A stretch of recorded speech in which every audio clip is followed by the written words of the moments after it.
Loko iza matipilani to tsutsama vusiwana satana wa nghenelelo. Mara xikwemba u va voni vanhu lavo biha mbilu. Mara xikwemba u va voni vanhu lavo biha mbilu.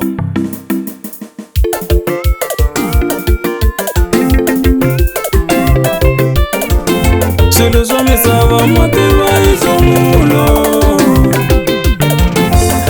Misava yi khoma lavo tala ku va vo. Xindodzi xa vutomi mativa vusiwana. Mina ni nghene ku hi xana tanani mi ta ni pfuna Yehovha. Vanhu lavo tala va tsakile ku ni humelela. Ni vona vuton'wini va nango. Vanhu lavo tala va tsakile ku ni humelela.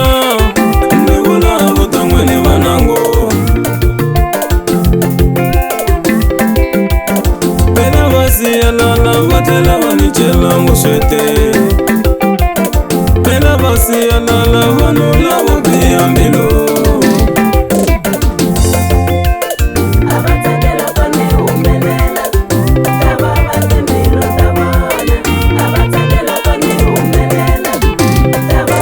Loko phela vasiyalala vona ni vanicela vusiwana. Phela vasiyalala vona ni vanicela vuswete.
Xaniseka vuton'wini.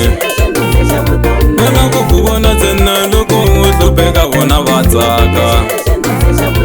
Xindzuti xa vutomi ma ta swi endlela va ku za yi hlupheka n'wina. Vanhu a va tsaki va la ku vona ntsena va ku vona u hlupheka.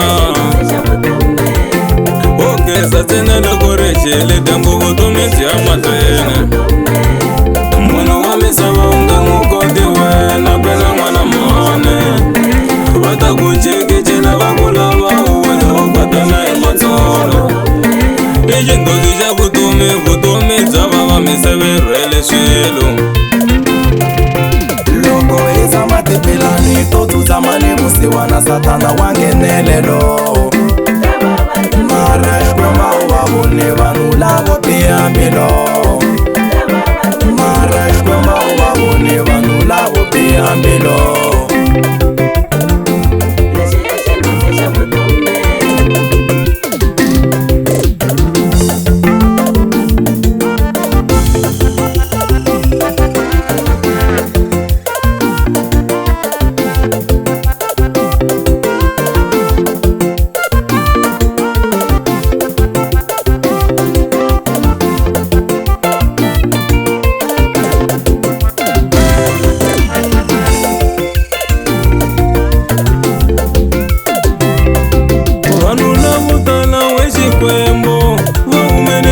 Misaveni ni ku vanhu lavo tala wevesiya va humelelile la misaveni, kambe ni yo sala ni je mara ni ta humelela mina.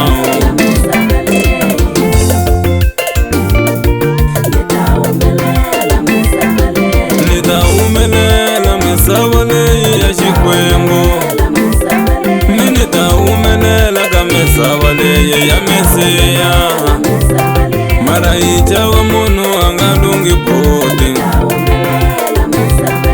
Munhu na n'wi tiva ku ri u bihile mbilu.